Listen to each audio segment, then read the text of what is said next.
I'm very excited to continue reading Normal People by Sally Rooney.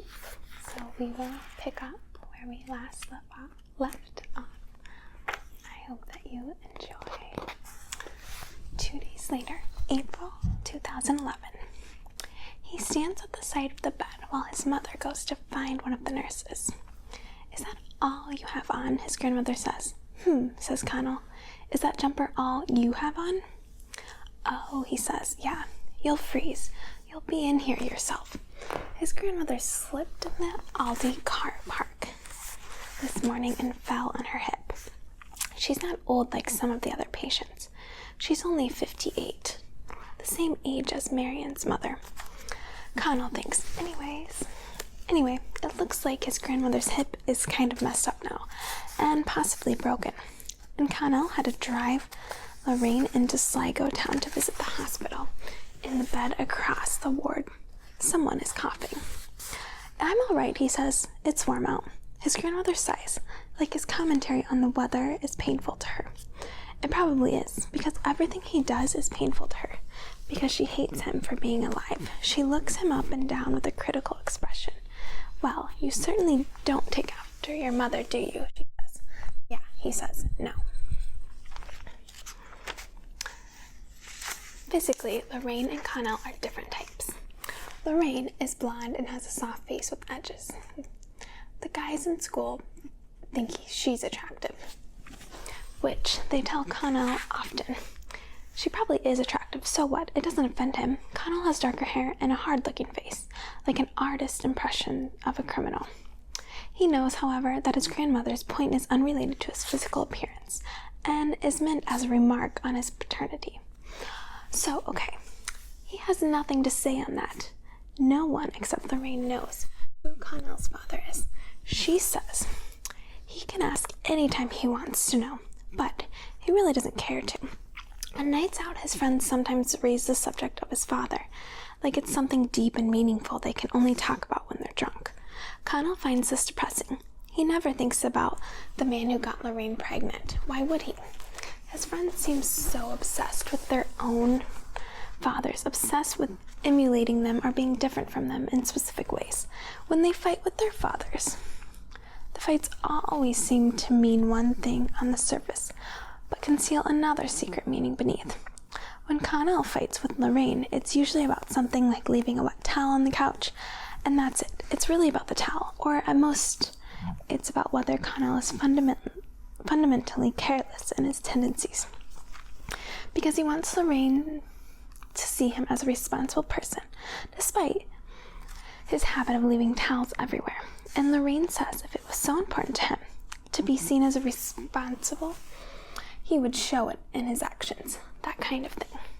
He drove Lorraine to the polling station to vote at the end of February, and on the way she asked who he was going to vote for. "One of the independent candidates," he said vaguely. She laughed. "Don't tell me," she said. The communist Declan Brie. Connell, unprovoked, continued watching the road. We could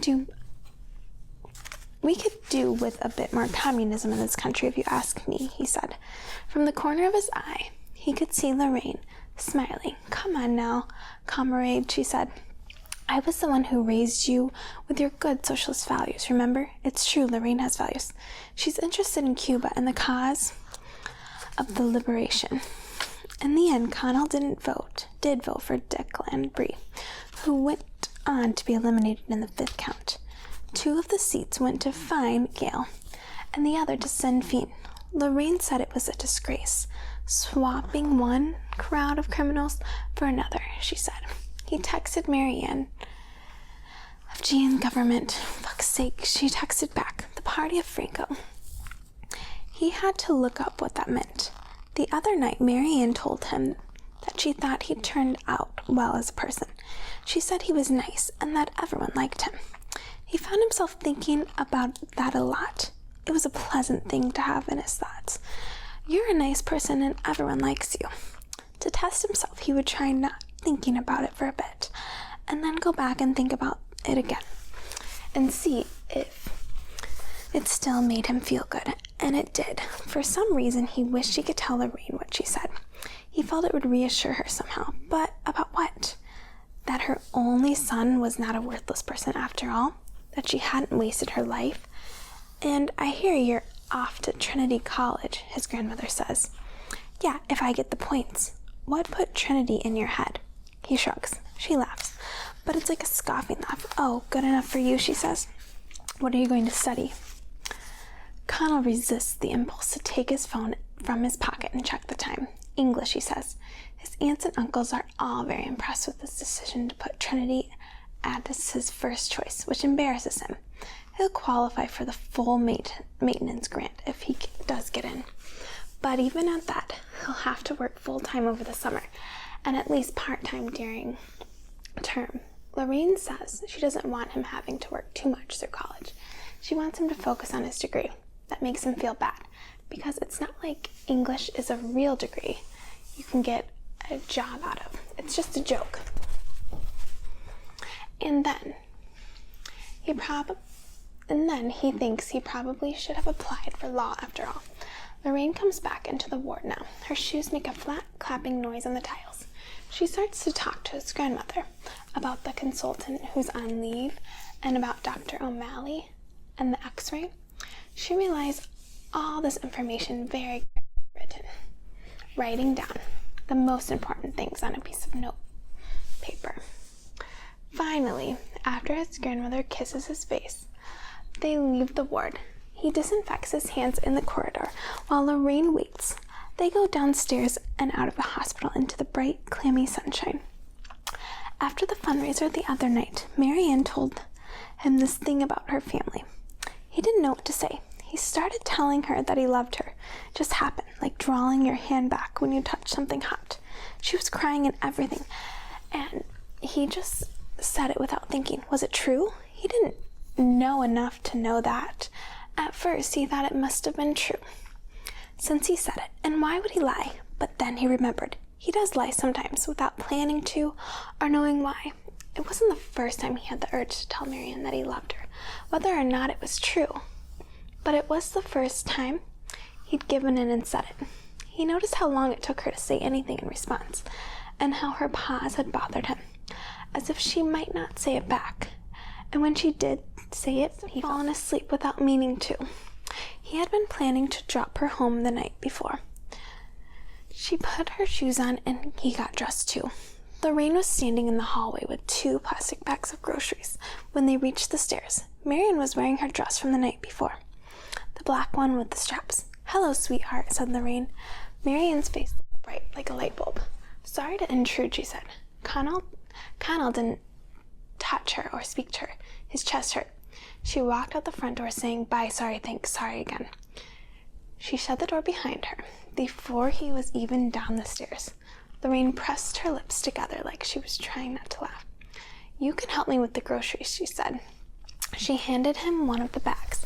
He followed her into the kitchen and put the bag down on the table without looking at it. Rubbing his neck, he watched her unwrapping and putting away the items.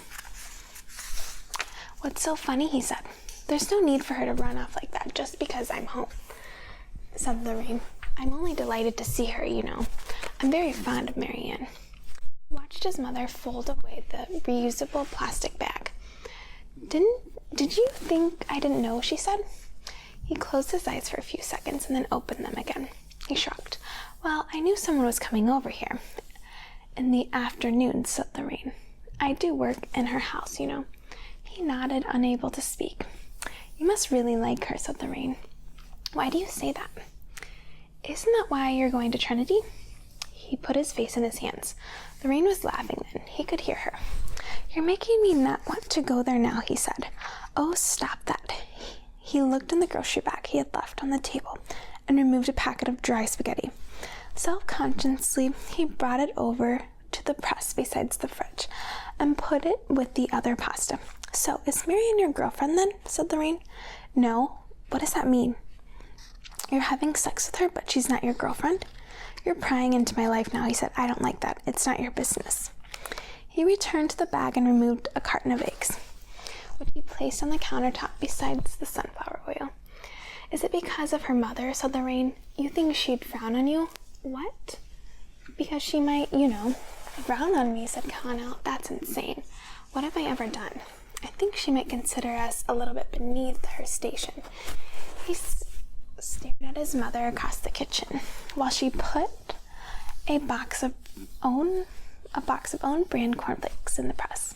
The idea that Mary Ann's family considered themselves superior to him and Lorraine, too good to be associated with them, had never occurred to him before.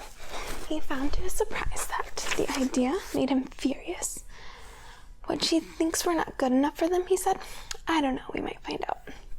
She doesn't mind you cleaning their house, but she doesn't want your son hanging around with her daughter. What an absolute joke. That's like something from the 19th century times. I'm actually laughing at that. You don't sound like you're laughing, said Lorraine. Believe me, I am. It's hilarious to me. Lorraine closed the press and turned to look at him curiously. What's all the secrecy about then? She said. If not for Denise Sheridan's sake, does Mary Ann have a boyfriend or something? And you don't want him to find out? You're getting so intrusive with these questions. So she does have a boyfriend then? No, he said, but that's the last question I'm answering from you. Lorraine's eyebrows moved around, but she said nothing. He crumpled up the empty plastic bag on the table and then paused there with the bag screwed up in his hand. You're hardly going to tell anyone, are you? He said. This is starting to sound very shady. Why shouldn't I tell anyone? Feeling quite hard-hearted, he replied. Because there would be no benefit to you, and a lot of annoyance for me, he thought for a moment, and added shrewdly, and Mary Ann, oh God, said Lorraine, I don't even think I want to know. He continued waiting, feeling that she hadn't quite promised not to tell anyone, and she threw her hands in exasperation and said, I have more interesting things to gossip about than your sex life, okay? Don't worry. He went upstairs then and sat on his bed. He didn't know how much time had passed while he sat there like that. He was thinking about Mary Ann's family and the idea that she was too good for him, and also about what she had told him the night before. He'd heard from guys in school that sometimes girls made up stories about themselves for attention, saying bad things that happened to them and stuff like that, and it was a pretty attention-grabbing story Mary Ann had told him about her dad beating her up when she was a small child. Also, the dad was dead now, and he wasn't around to defend himself. Connell could see it was possible that Mary Ann had just lied to get his sympathy, but he also knew as clearly as he knew anything that she hadn't. If anything, he felt like she'd been holding back on telling him how bad it really was. It gave him a queasy feeling to have this information about her, to be tied to her in this way. That was yesterday. This morning he was early to school, as usual, and Rob and Eric started fake cheering when he came to put his books in his locker. He dumped his bag on the floor, ignoring them. Eric slung an arm around his shoulder and said, Go on, tell us. Did you get to ride the other night? Connell felt in his pocket for his locker key and shrugged off Eric's arm. Funny, he said. I heard you looked very cozy heading off together, said Rob. Did anything happen? Eric said, Be honest. No, obviously, said Connell. Why is it that obvious? Rachel said. Everyone knows she fancies you. Rachel was sitting up on the windowsill with her legs swinging slowly back and forth, long and inky black in opaque tights. Connell didn't meet her eye. Lisa was sitting on the floor against the lockers, finishing homework. Karen wasn't in yet. He wished Karen would come in. I bet he did get a cheeky ride, said Rob. He'd never tell us anyway. I wouldn't hold it against you, Eric said. She's not a bad-looking girl when she makes effort. Yeah, she's just mentally deranged, said Rachel. Connell pretended to look for something in his locker. A thin white sweat had broken out on his hands and under his collar. You're all being nasty, said Lisa. What has she ever done to any of you? The question is, what has she done to Waldron and Eric? Look at him hiding in his locker there. Come on, spit it out. Did you shift her? No, he said.